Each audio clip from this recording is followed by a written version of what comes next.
Umat yang terkasih, datanglah kepada Tuhan, Sang Sumber Damai Sejahtera dengan sukacita. Datanglah kepadanya dengan nyanyian syukur.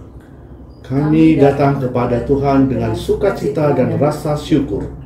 Dengan hati yang menyembah dan tertuju kepada Tuhan, kita siap berjumpa, disapa, dan dibentuk olehnya. Inilah kami ya Tuhan, kami siap menyambut hadirat-Mu. Kami siap diubahkan dalam kasih-Mu yang tak berkesudahan.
Pertolongan kita ada di dalam nama Tuhan yang menciptakan langit dan bumi.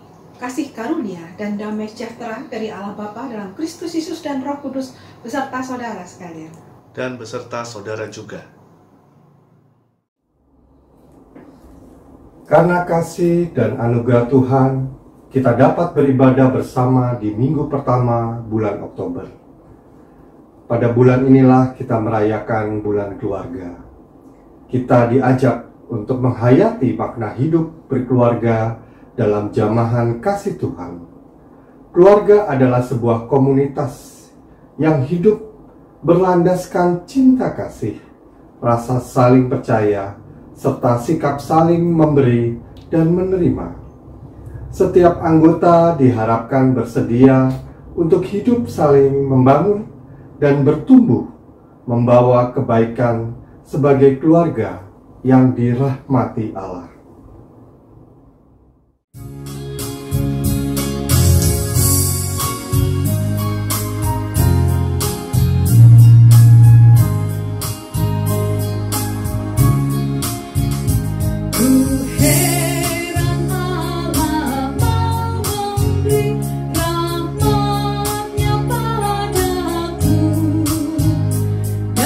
Kristus sudi menebus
Saudara yang terkasih di dalam Tuhan, mari kita mengaku dosa-dosa kita di hadapan Tuhan. Allah yang berlimpah kasih, dengan penuh penyesalan, kami hendak mengaku dosa di hadapan-Mu. Dalam hidup berkeluarga, kami sering mementingkan diri kami sendiri. Kami melukai hati anggota keluarga kami dengan kata-kata atau perilaku yang membuat mereka berduka. Kami belajar tentang kasih Kristus, namun kami belum mewujudkannya secara nyata dan konsisten di tengah lingkup keluarga kami. Ampunilah kami ya Allah. Ajarlah kami untuk memahami bahwa rahmat yang Engkau berikan bagi keluarga kami seharusnya mendorong kami untuk menjadi pelaku firman-Mu yang setia. Dalam rahmat Kristus, kami berdoa, memohon pengampunan dan pemulihan. Amin. Kita dengarkan berita anugerah. Hidup baru diberikan bagi setiap orang yang sungguh-sungguh mau bertobat dan mau setia berjalan bersama Tuhan. Maka dengarkanlah berita anugerah menurut Mazmur 137b. Sebab pada Tuhan ada kasih setia dan Ia banyak kali mengadakan pembebasan. Demikian berita anugerah dari Tuhan. Syukur kepada Allah.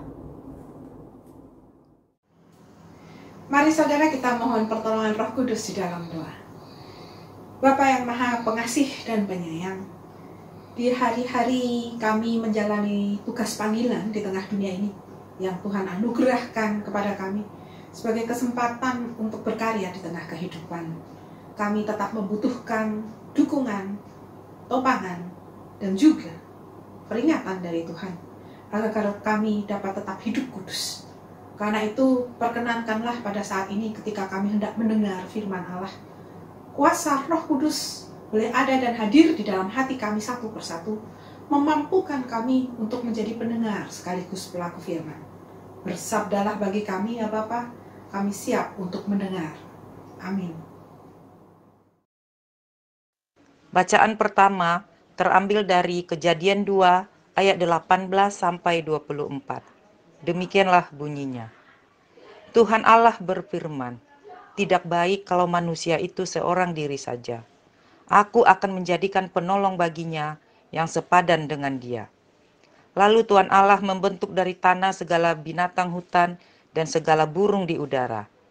Dibawanyalah semuanya kepada manusia itu untuk melihat bagaimana ia menamainya. Dan seperti nama yang diberikan manusia itu kepada tiap-tiap makhluk yang hidup, demikianlah nanti nama makhluk itu. Manusia itu memberi nama kepada segala ternak, kepada burung-burung di udara, dan kepada segala binatang hutan.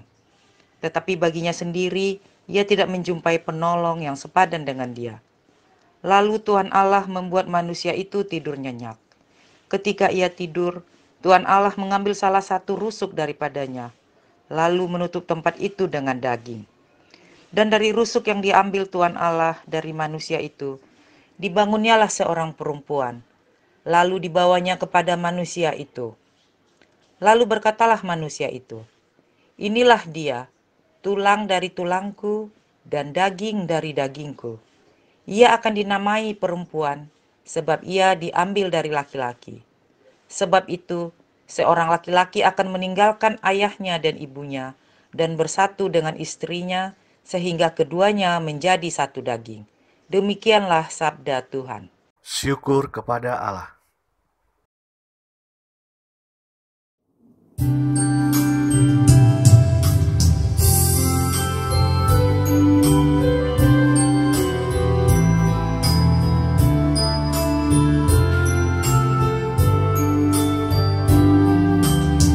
Ya Tuhan kami, betapa mulia di seluruh bumi, nama-Mu besar, keagungan-Mu mengatasi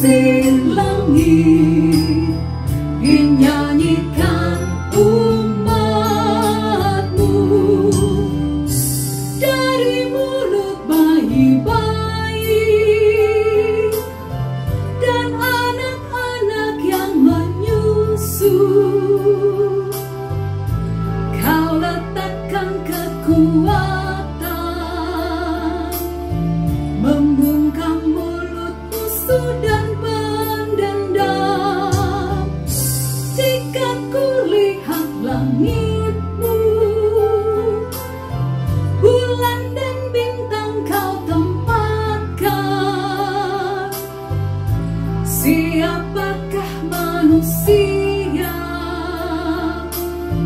kau mengingatnya dan mengindahkannya.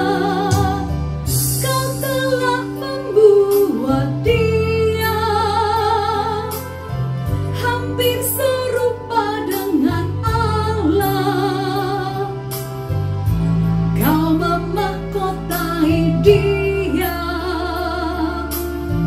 dengan kemuliaan juga hormat.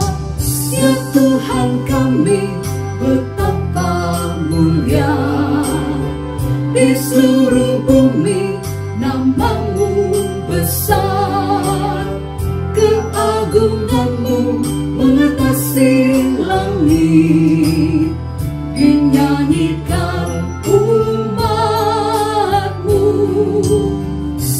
Kau membuatnya berkuasa di atas buatan tangan-Mu.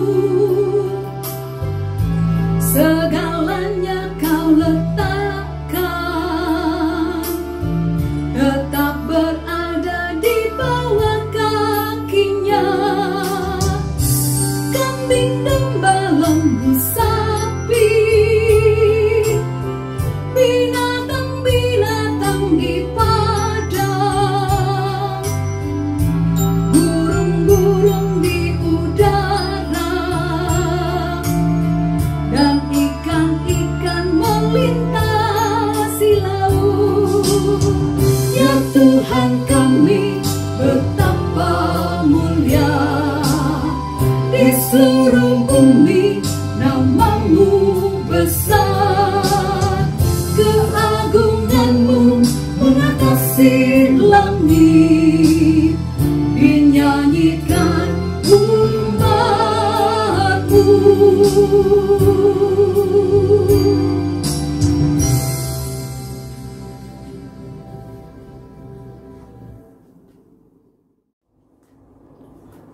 Bacaan kedua terambil dari Ibrani pasal 1 ayat 1 sampai dengan 4 dan Ibrani pasal 2 ayat 5 sampai dengan 12. Setelah pada zaman dahulu Allah berulang kali dan dalam berbagai cara berbicara kepada nenek moyang kita dengan perantaraan nabi-nabi. Maka pada zaman akhir ini Ia telah berbicara kepada kita dengan perantaraan anaknya yang telah Ia tetapkan sebagai yang berhak menerima segala yang ada. Oleh Dia Allah telah menjadikan alam semesta. Ia adalah cahaya kemuliaan Allah dan gambar wujud Allah, dan menopang segala yang ada dengan firman-Nya yang penuh kekuasaan. Dan setelah Ia selesai mengadakan penyucian dosa, Ia duduk di sebelah kanan yang maha besar, di tempat yang tinggi, jauh lebih tinggi daripada malaikat-malaikat, sama seperti nama yang dikaruniakan kepadanya jauh lebih indah daripada nama mereka.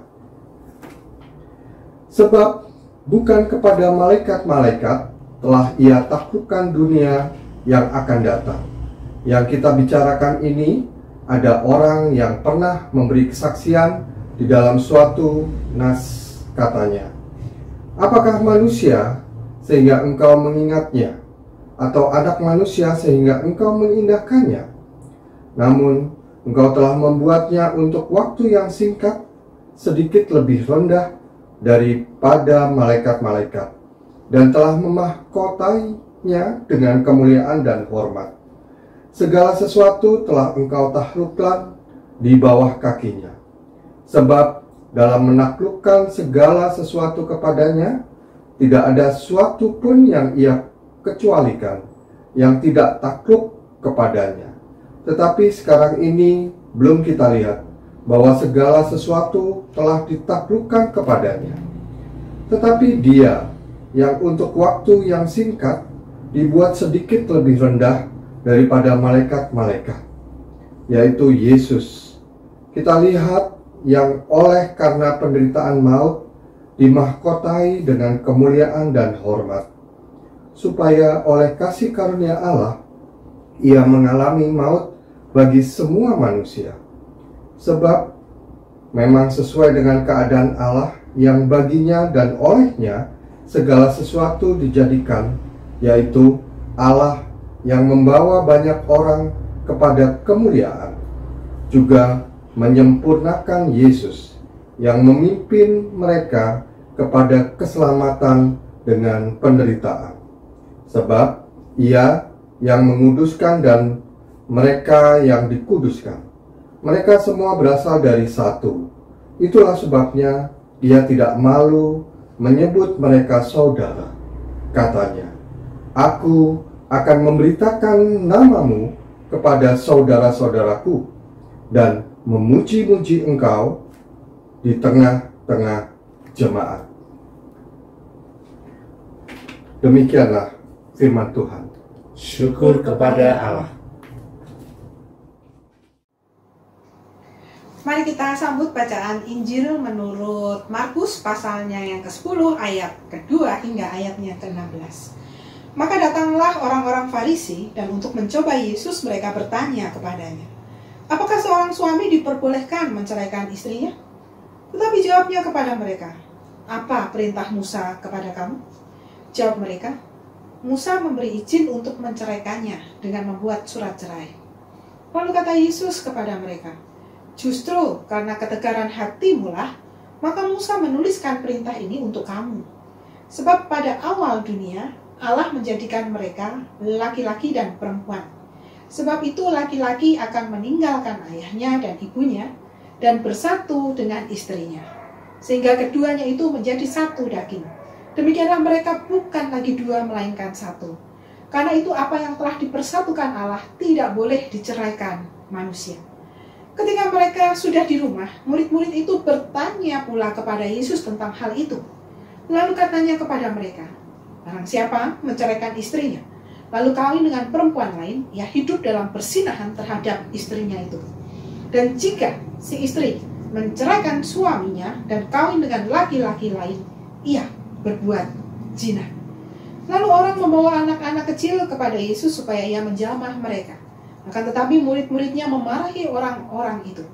Ketika Yesus melihat hal itu, ia marah dan berkata kepada mereka, "Biarkan anak-anak itu datang kepadaku. Jangan menghalang-halangi mereka. Sebab orang-orang seperti itulah yang empunya kerajaan Allah.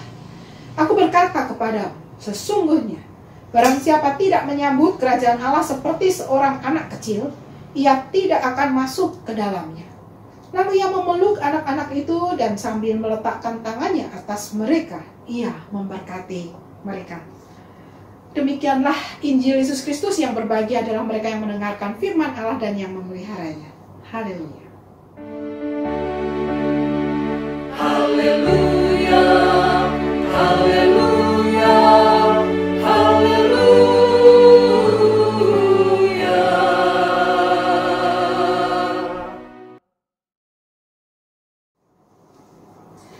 Saudara-saudara yang dikasihi Kristus, salam damai dan juga salam sehat untuk kita semua. Familia dalam bahasa Yunani atau family dalam bahasa Inggris, bahasa yang lebih dekat dengan urusan keluarga, yaitu urusan domestik. Karena itu kita juga menggunakan kata household dalam membahas keluarga yang lebih dekat dengan urusan domestik keluarga. Kalau family, keluarga, seakan-akan terputus. Kalau household berarti kita berbicara tentang rumah dan isi rumahnya, termasuk relasi-relasi di dalamnya. Bagaimana berumah tangga juga berelasi dalam sebuah oikos, termasuk di dalam rumah Tuhan. Karena di dalam rumah Tuhan terdiri dari banyak keluarga.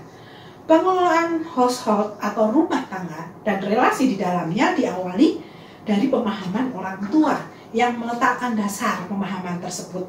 Pemahaman yang mendarat adalah ketika setiap anggota keluarga berjalan step by step dengan tangga-tangga rumah yang ada dan berkomunikasi, membuat kesepakatan-kesepakatan atau deal-deal untuk mempersamakan persepsi atau aturan bersama dalam sebuah rumah serta melakukannya secara bersama-sama. Karena rumah tangga, rumah bertangga-tangga. Jadi bagaimana di dalam setiap kesempatan relasi-relasi terus diperbaiki, komunikasi-komunikasi terus diperbaiki, sehingga akan naik tangga demi tangga. Jangan sampai setiap anggota keluarga tidak merasa di rumahnya sendiri, karena sejak awal komunikasi yang terjalin tidak baik. Karena itu butuh semua orang yang ada di dalamnya berperan dan menjalankan peran serta kesepakatan secara bertanggung jawab dan bersama-sama. Dalam bahasa kita adalah bersikap dewasa. Contoh sederhana adalah ketika melakukan pilihan untuk meletakkan kunci rumah atau kunci kendaraan dan lain-lain agar nyaman untuk semua pihak dalam rumah tangga dan tidak memunculkan pertengkaran yang seharusnya nggak perlu muncul. Apabila sudah disepakati namun ada 1-2 yang lupa mengembalikan kunci pada tempatnya, maka perlu disepakati ulang. Dicari lagi tempat mana yang nyaman untuk semua orang ingat dan bertanggung jawab kalau pinjam dikembalikan ke tempatnya kembali. Pertanyaan yang muncul adalah semenyulitkan apa sih sampai orang tidak bersedia untuk melakukan kesepakatan yang ada? Bukankah itu adalah hal lumrah di dalam kehidupan kita sehari-hari? Karena itu sekali lagi butuh kesadaran, butuh tanggung jawab, bahasa kita yaitu bahasa kedewasaan diri. Belum lagi ketika bertugas untuk memperkirakan bahan-bahan kebutuhan rumah tangga habis atau stok barangnya habis. Karena ini rumah tangga tentu ada pembagian tugas di dalamnya. Setiap anggota rumah tangga bertanggung jawab terhadap keberlangsungan sebuah rumah tangga. Seperti siapa yang memenuhi kebutuhan rumah tangga, siapa yang bertanggung jawab mengelola.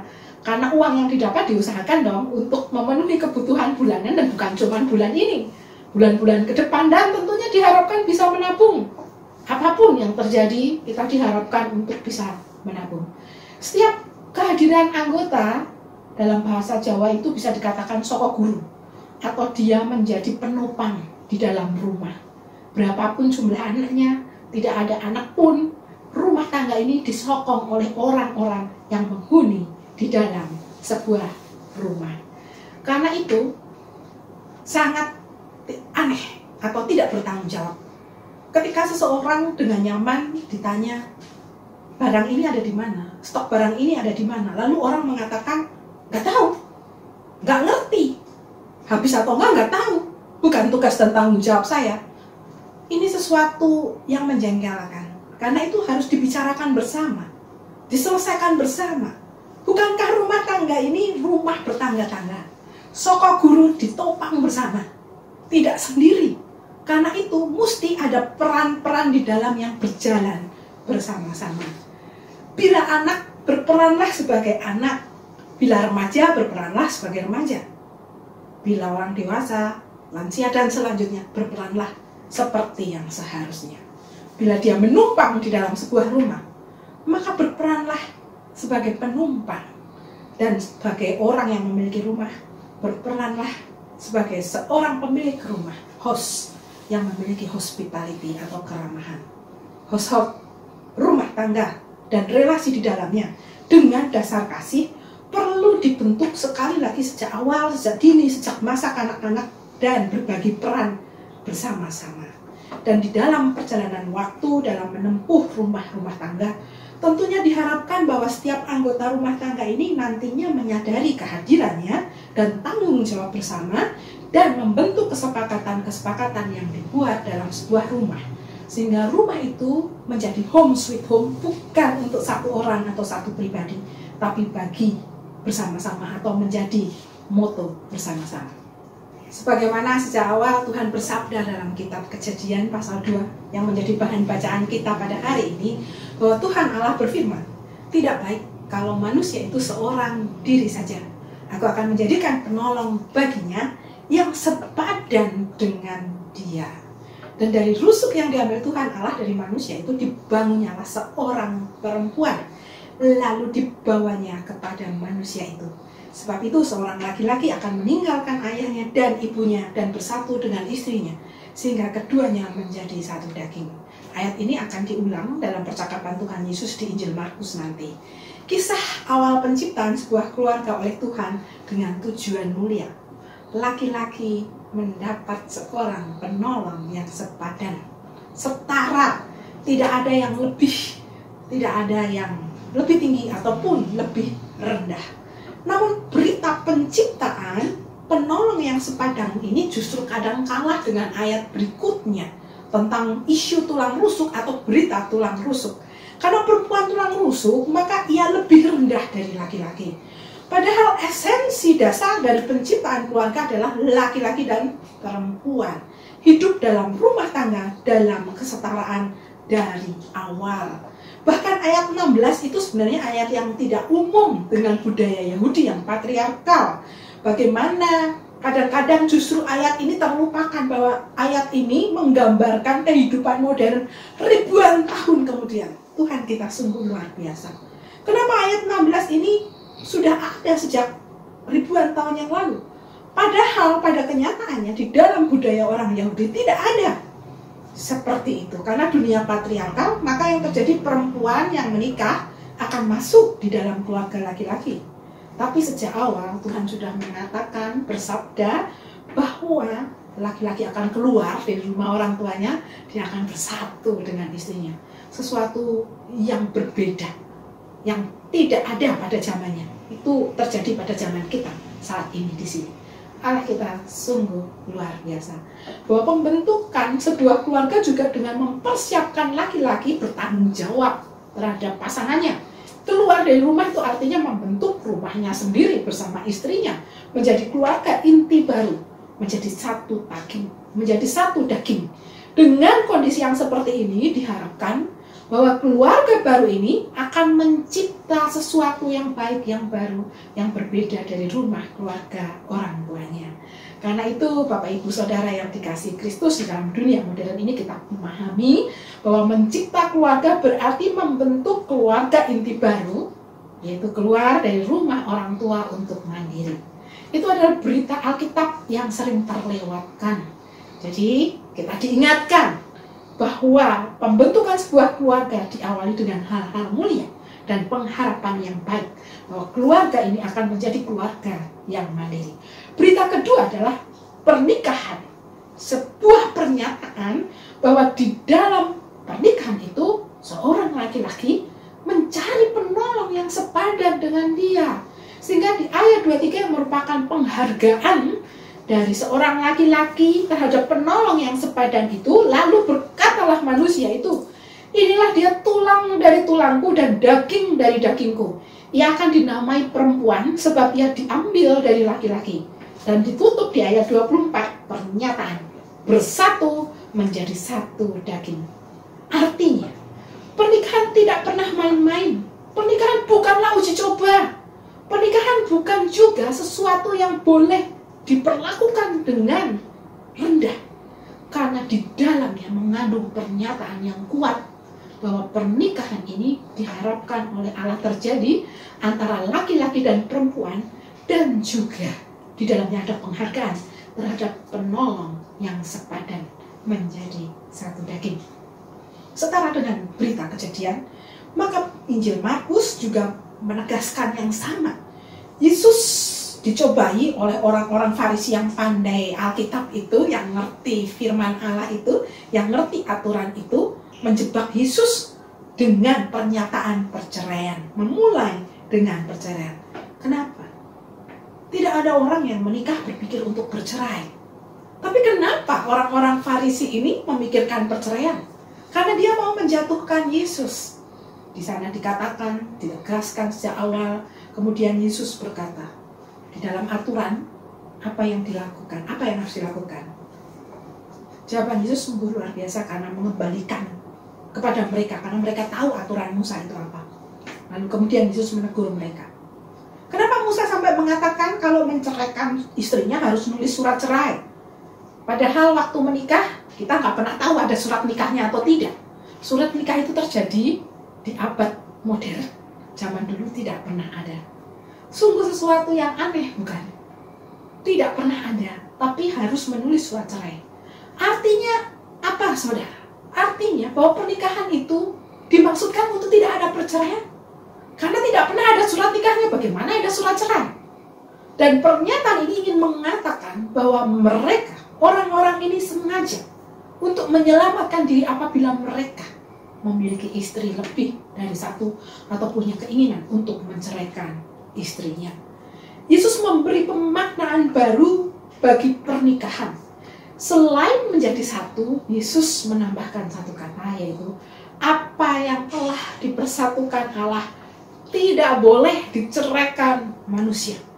Inilah yang kemudian gereja jadikan landasan teologi sebuah pernikahan sebagai awal pembentukan keluarga.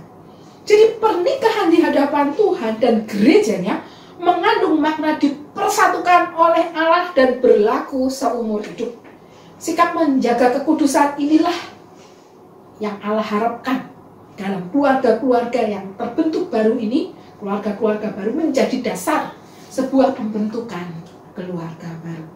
Jadi kalau di Kejadian itu seorang laki-laki bisa mengatakan, inilah tulang dari tulangku, daging dari dagingku. Itu sebuah pernyataan, statement yang kuat. Kalau sudah ketemu ya sudah, tidak ada yang kedua atau ketiga kecuali diceraikan oleh kematian. Injil Markus menegaskan lagi, apa yang telah dipersatukan Allah tidak boleh diceraikan oleh manusia. Karena itulah yang diharapkan, bahwa orang menikah untuk seumur hidup, bukan bertujuan untuk bercerai. Hal berikutnya di dalam Injil Markus menambahkan sikap terhadap anak-anak.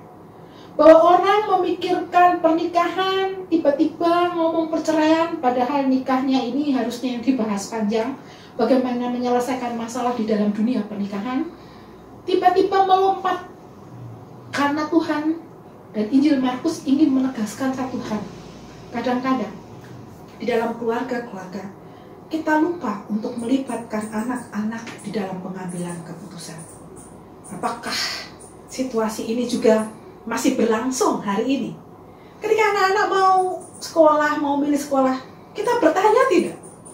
Zaman dulu bisa terjadi, kamu harus masuk ini, kamu harus masuk ini. Bukan kata harus, tapi bagaimana seorang tua menjelaskan kepada anak-anaknya, mengajak mereka berdialog dengan baik, sehingga tidak muncul perdebatan-perdebatan yang tidak perlu, atau seorang anak meninggalkan rumah karena tidak dipercaya oleh orang tuanya. Dalam kehidupan orang Yahudi, anak-anak sama dengan kelas perempuan kelas kedua. Karena itu mereka dijauhkan dari perkumpulan. Kalau perkumpulan laki-laki ya hanya perkumpulan laki-laki. Dan para murid yang merasa mendapat privilege sebagai murid Yesus, yang merasa sebagai bodyguardnya Yesus, mencoba untuk melarang anak-anak ini datang. Dan itu justru yang membuat Yesus marah dan mengingatkan mereka. Biarkanlah anak-anak itu datang kepadaku. Karena orang-orang yang menyambut anak-anak seperti ini, merekalah yang empunya kerajaan surga. Pernyataan ini ingin mengatakan, apakah anak-anak di dalam keluarga-keluarga kita juga mendapat tempat? Diajak berdiskusikah? Diajak bercakap-cakapkah? Apakah mereka dipeluk? Atau kita mengatakan, ya mereka ada dan hadir karena saya diberi oleh Tuhan. Justru karena diberi oleh Tuhan, ingat baik-baik itu pemberian Tuhan. Diajak ngomong, dirangkul. Tidak lalu kita mengatakan, saya sudah bekerja, susah payah, karena itu kamu harus menghasilkan buah. Itu adalah bahasa-bahasa menabur menuai, dalam artian kalau saya sudah memberi, maka kamu harus mengembalikan. Padahal di dalam Kristus kadang-kadang nilai menabur itu lebih banyak, menuai itu diserahkan kepada Tuhan. Saudara-saudara yang dikasih Kristus, di dalam penjelasan yang disampaikan ketika Yesus mendapati bahwa murid-murid ini marah dan kemudian melarang, mari kita lihat sikap anak-anak ketika berjumpa dengan orang banyak. Gembira, sukacita. Itu yang dimaksud oleh Tuhan. Ketika kita datang kepada Tuhan, datanglah dengan sukacita. Ketika kita beribadah, beribadahlah dengan sukacita. Seperti seorang anak, karena mereka lah yang punya kerajaan Allah. Jadi bukan bersikap seperti anak-anak, tetapi bagaimana anak-anak ini merespons sebuah pertemuan dengan sukacita, dengan kegembiraan yang meluap-luap. Apalagi mereka berjumpa dengan Yesus dan kemudian diberkati. Karena inilah yang dicari bukan oleh setiap keluarga. Dan ternyata berkat itu justru dimulai loh dari anak-anak. Tuhan memberkati melalui anak-anak. Bukan berarti orang tuanya tidak diberkati, saudara. Tetapi kita diingatkan, seorang anak pun berhak untuk dapat rahmat berkat Tuhan. Karena itu jangan dihalang-halangi untuk dia juga belajar mengenal Tuhan. Inilah yang terjadi di dalam kehidupan kita sehari-hari, waktu-waktu yang lalu. Bagaimana sikap terhadap anak ini kadang-kadang bias. Kita mengatakan dia seorang anak masa depan, tapi apakah dia diberi kesempatan untuk menjadi seorang yang memiliki masa depan? Apakah dia difasilitasi dengan baik untuk betul-betul meraih pendidikan yang terbaik, sehingga dia mendapati masa depan yang lebih baik? Jadi ketika kita mau mengatakan masa depan, maka jadikanlah dia masa depan yang baik. Dengan dimulai dari pembentukan yang baik. Dari bacaan hari ini, pesan bagi kita sebagai keluarga, khususnya dalam bulan Oktober, sebagai bulan peringatan keluarga di Gereja Kristen Indonesia, dan juga diawali dengan perjamuan kudus sebagai bentuk syukur atas persekutuan manusia dan Tuhan, di mana manusia mengakui bahwa ia merayakan kasih karunia Allah di dalam hidup, keselamatan yang Tuhan berikan melalui kematian di kayu salib, penghargaan, pengharapan di masa depan. Karena itu firman Tuhan hari ini ingin mengingatkan bahwa pembentukan keluarga diawali dengan penghargaan, baik laki-laki kepada perempuan, baik perempuan kepada laki-laki sebagai penolong yang sepadan. Karena itu orang tua perlu menjadi teladan bagi anggota-anggota rumah tangganya, seperti pembagian tugas domestik keluarga, tidak mengenal bias gender. Siapa saja dapat membersihkan rumah, nyapu, ngepel, cuci baju, belanja, hingga masak. Itu perlu dibiasakan. Kepada anak-anak dimulai dari sejak dini sebagai pekerjaan bersama, tanggung jawab bersama dalam sebuah kegembiraan. Termasuk ketika laki-laki bekerja di rumah, mungkin tidak banyak orang yang memahami. Tapi di dunia Asia, di Korea, di Jepang, ini hal lumrah. Di Amerika juga hal lumrah. Di mana-mana sebenarnya hal lumrah. Bahwa laki-laki itu ada di rumah, mengerjakan peran di rumah. Seorang perempuan boleh mengerjakan perannya di luar rumah.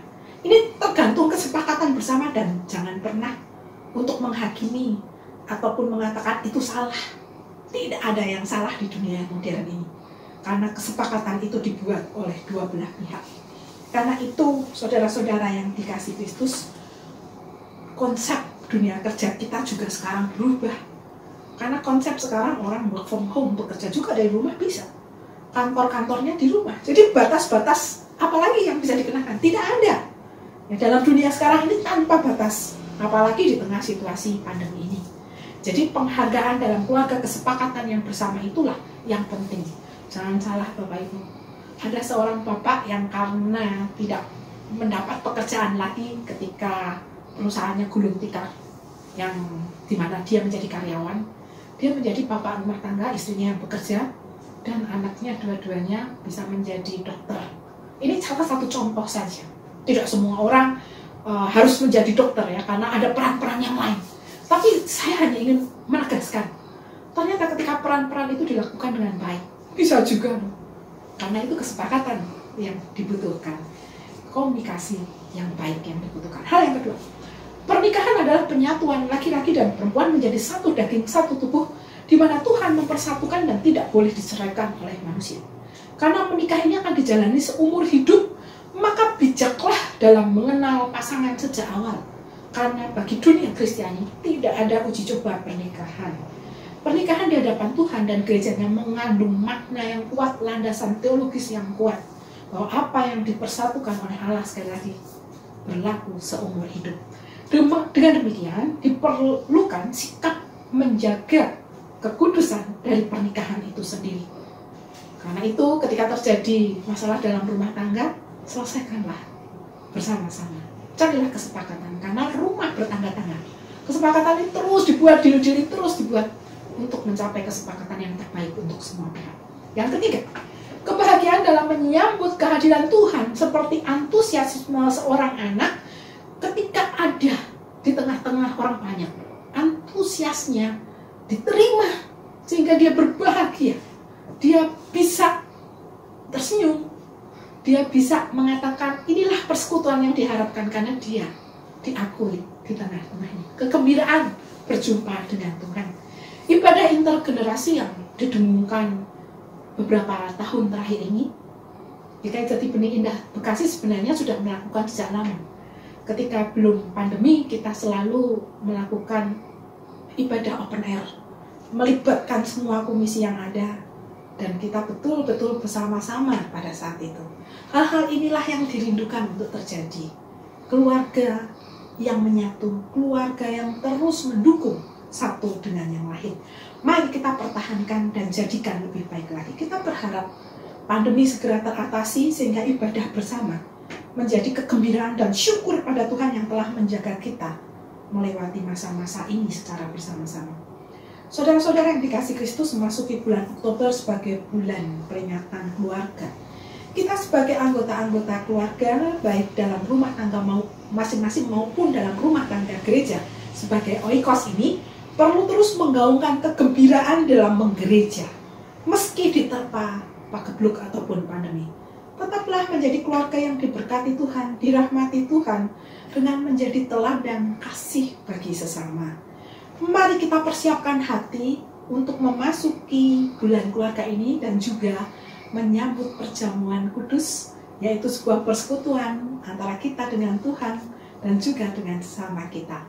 Meskipun kali ini dilakukan dengan masih partisipatif, kita tetap akan melakukannya dengan menjaga kekudusan, dengan lebih dulu melakukan sensora morum di dalam kehidupan kita pribadi. Tuhan memberkati.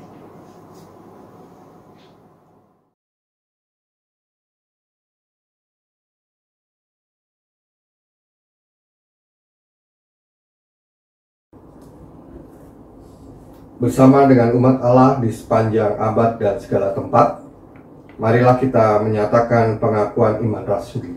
Demikian. Aku percaya kepada Allah, Bapa yang Maha Kuasa, Khalik langit dan bumi, dan kepada Yesus Kristus, anaknya yang tunggal Tuhan kita, yang dikandung dari Roh Kudus, lahir dari anak darah Maria, yang menderita sengsara, di bawah pemerintahan Pontius Pilatus, disalibkan, mati dan dikuburkan, turun ke dalam kerajaan maut. Pada hari yang ketiga, bangkit pula dari antara orang mati, naik ke surga, duduk di sebelah kanan Allah, Bapa yang Maha Kuasa. Dan dari sana ia akan datang untuk menghakimi orang yang hidup dan yang mati. Aku percaya kepada Roh Kudus, gereja yang kudus dan am, persekutuan orang kudus, pengampunan dosa, kebangkitan orang mati, dan hidup yang kekal. Mari saudara, kita masuk di dalam doa syafaat. Mengucap syukur kepadamu ya Allah yang mengingatkan kami memasuki bulan keluarga, bulan peringatan bagi keluarga-keluarga Gereja Kristen Indonesia, bahwa kami perlu mensyukuri berkat rahmat Allah di dalam kehidupan dan di dalam kami mengelola household, rumah tangga, rumah yang bertangga-tangga, di mana kami memiliki peran masing-masing dan bersama-sama membuat kesepakatan bersama untuk mengelola rumah tangga dalam komunikasi, relasi yang dibangun di dalamnya. Sehingga kami boleh menghadirkan damai sejahtera Allah, karena rahmat Allah boleh datang atas keluarga-keluarga kami. Beserta segenap jemaat GKI Jati Bening Indah Bekasi, beserta simpatisan dan aktivis yang tergabung di dalam komisi anak, komisi remaja, komisi pemuda, komisi dewasa, komisi liturgi musik, dan juga komisi pelayanan kedukaan. Kami menyadari ya Bapak, kehadiran kami di masa-masa pandemi ini belum maksimal. Karena itu ingatkan kami sebagai keluarga-keluarga, sebagai oikos yang menyatu di dalam Gereja Kristen Indonesia Jati Bening Indah Bekasi, boleh menghadirkan kerajaan Allah di keluarga kami, di gereja, dan dimanapun kami Tuhan tempatkan. Untuk itu mampukan kami menjadi alat-alat Tuhan berkarya di tengah dunia. Kami juga berdoa bagi bangsa dan negara kami dalam krisis pandemi dan krisis keuangan saat ini. Mengucap syukur untuk pemerintahan bangsa kami yang terus berjuang dan berusaha baik dari pusat hingga daerah untuk melayani rakyat melalui vaksinasi. Juga bagi saudara-saudara kami yang bertugas untuk menjadi orang-orang yang ada di barisan depan membantu meringankan beban mereka yang terkena COVID. Kiranya Tuhan teguhkan keluarganya, Tuhan boleh berkati keluarganya. Dan bagi para penyintas COVID, boleh tetap memiliki hati yang gembira dan boleh membagikan kisahnya untuk membuat kami semua berhati-hati dan terus berhati-hati, serta menghargai kehidupan dan juga kesehatan bersama. Kami juga berdoa untuk PON yang sedang berlangsung di Papua. Kami mengucap syukur ya Bapak, ketika negara kami boleh mengadakan Pekan Olahraga Nasional pertama kali di Papua. Penghargaan kepada sesama suku yang memang kaya di bumi Indonesia ini perlu terus digaungkan. Karena itu ingatkan kami sebagai bangsa yang kaya akan suku, bahasa, dan budaya untuk boleh terus menghargai satu dengan yang lain. Dan perbedaan inilah yang menjadi kekayaan yang patut kami jaga dan pelihara, dimulai dari keluarga-keluarga kami. Bapak yang Maha Baik, bersama pergumulan kami semuanya, baik mereka yang memiliki status dan fungsi sosial yang mohon Tuhan perbaiki, para orang tua yang mencari dana untuk keluarga memenuhi kebutuhan rumah tangga, mereka yang membutuhkan pekerjaan baik di dalam negeri maupun di luar negeri, mereka yang berjuang untuk hidup di tengah tubuh yang berdisabilitas, mereka yang berulang tahun baik pribadi maupun pernikahan, mereka yang menjadi janda, duda, yatim piatu yang butuh Tuhan teguhkan, mereka yang hidup sendiri namun Tuhan butuh untuk meneguhkan dirinya, mereka yang berpasangan namun belum dikaruniai anak atau tidak dikaruniai anak, biarlah Tuhan sendiri yang menguatkan dan meneguhkan. Mereka yang sedang menunggu kelahiran anak, mereka yang karena usia senja sehingga memiliki sakit penyakit ataupun tubuhnya mulai secara fisik lemah, Tuhan boleh kuatkan imannya. Inilah doa yang jauh dari sempurna ya Tuhan, yang kami naikkan di dalam Kristus Yesus Tuhan kami. Amin. Marilah kita membawa ungkapan syukur kita kepada Tuhan dengan mengingat firman-Nya dalam Filipi pasal 4 ayat 6. Janganlah hendaknya kamu khawatir tentang apapun juga, tetapi nyatakanlah dalam segala hal keinginanmu kepada Allah dalam doa dan permohonan dengan ucapan syukur. Saudara dapat mengirimkan persembahan melalui transfer ke rekening gereja maupun memberikan secara langsung melalui kantor gereja.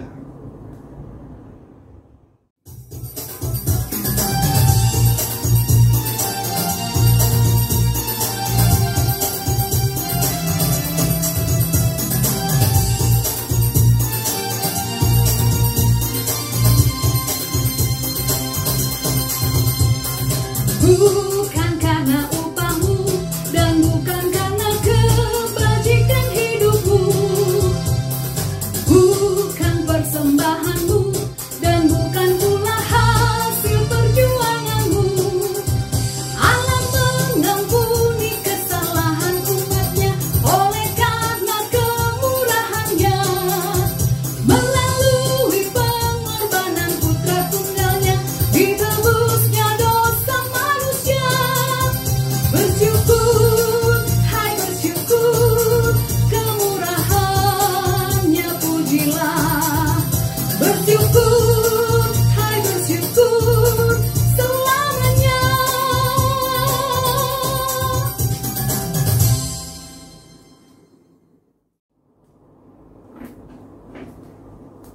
Bapa di sorga, kami datang membawa persembahan syukur kami di hadapan-Mu.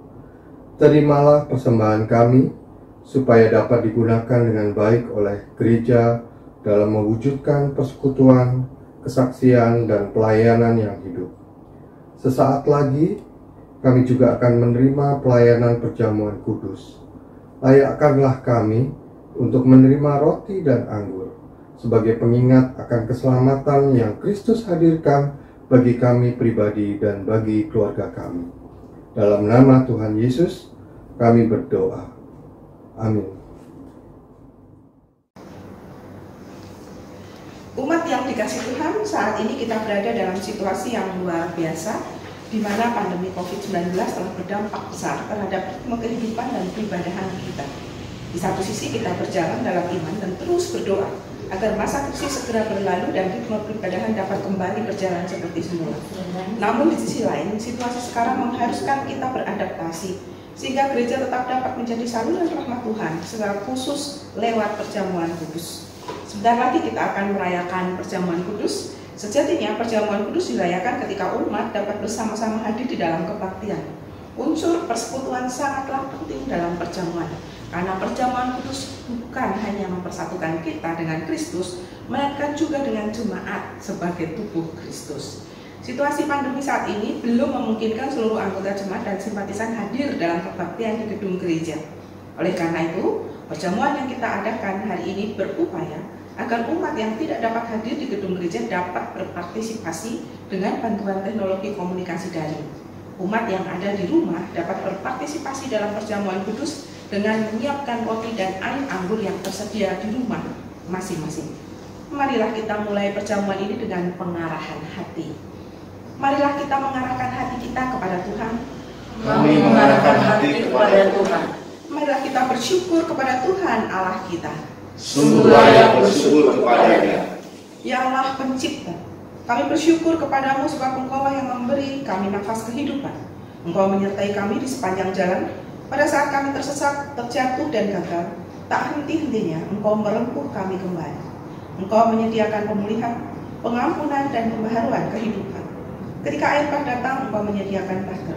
Ketika kegelapan datang, Engkau menyediakan tiang api. Ketika wabah penyakit datang, Engkau menyediakan keselamatan.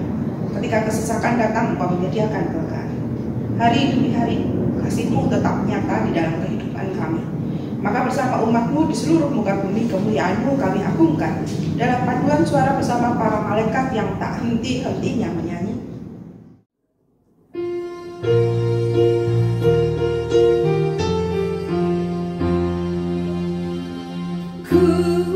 Kudus, kudus, kuduslah Tuhan Maha Kuasa. Sorga dan bumi penuh kemuliaan-Mu. Hosana di tempat yang maha tinggi. Diberkatilah Dia yang datang dalam nama Tuhan. Hosana di tempat yang maha tinggi.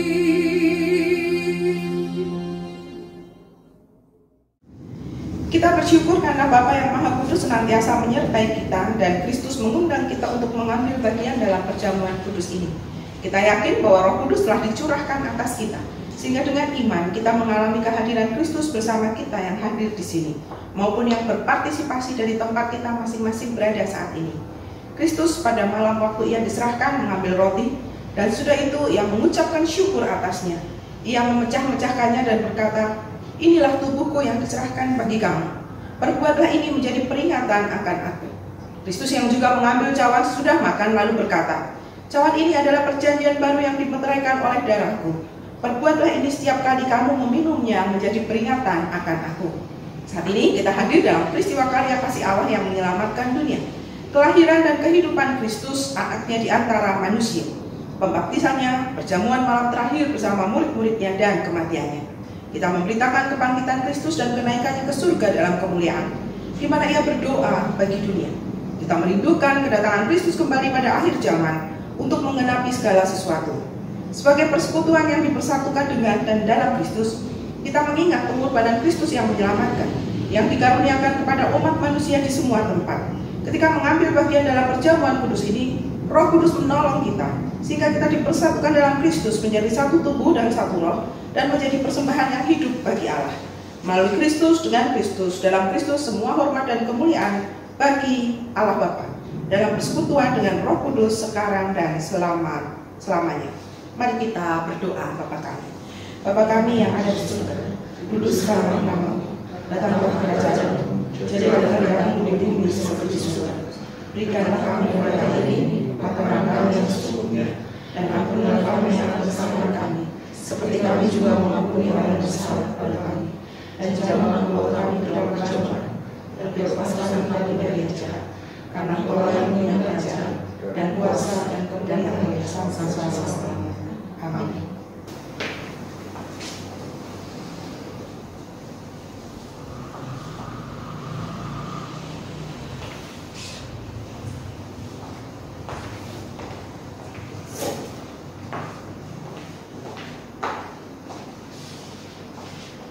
Roti yang dipecah-pecahkan ini adalah persekutuan dengan tubuh Kristus.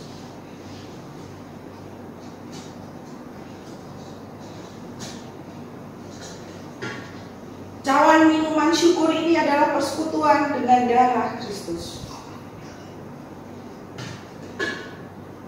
Ambillah.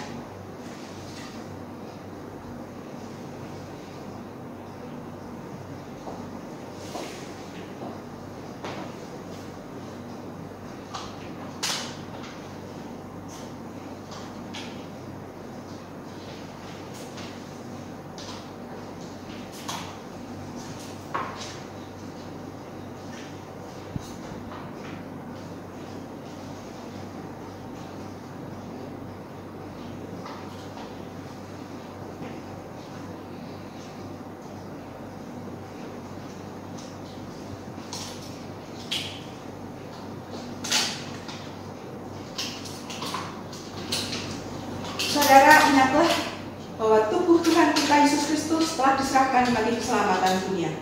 Makanlah.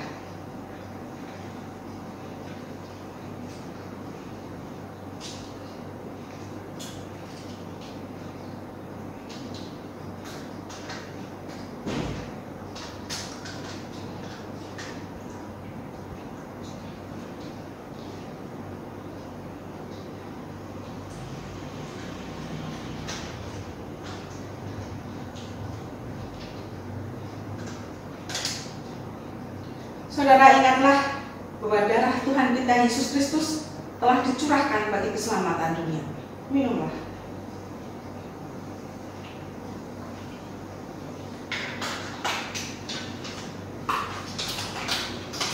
Pujilah Tuhan, hai jiwaku, pujilah namanya yang kudus, hai segenap batinku.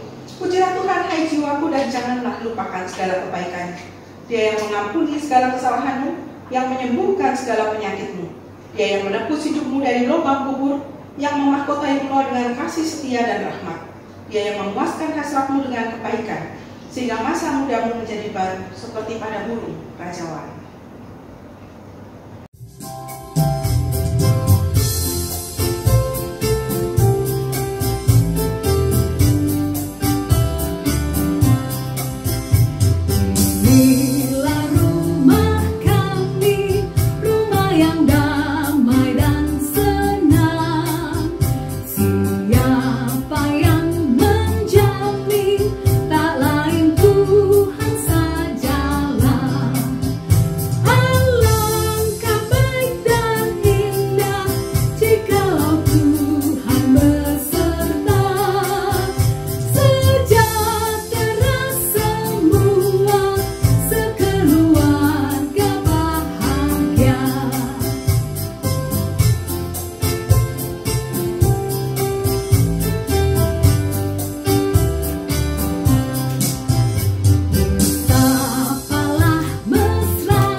bahwa di dalam rumah yang bertangga-tangga dan ada interaksi di dalamnya, maka hadirkanlah damai sejahtera Allah, yaitu rahmat Allah di dalam kehidupan kita masing-masing dan di dalam keluarga kita masing-masing.